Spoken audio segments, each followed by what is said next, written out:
喺我12年前，我係得到 Jessica 選我為10大成功女性2002，而今日我係得到40家典範，今日能夠得到呢個獎項，俾我最大嘅意義係一種鼓勵，係俾我知道我過去20幾年所做嘅工作係得到認同，得到肯定。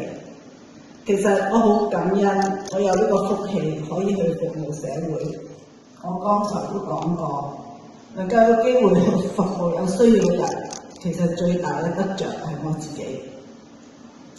所以無論喺40後、50後、60後、70後、80後或者90後，只要我有能力、有氣力，我係會繼續貢獻我自己，為社會上有需要嘅人士服務。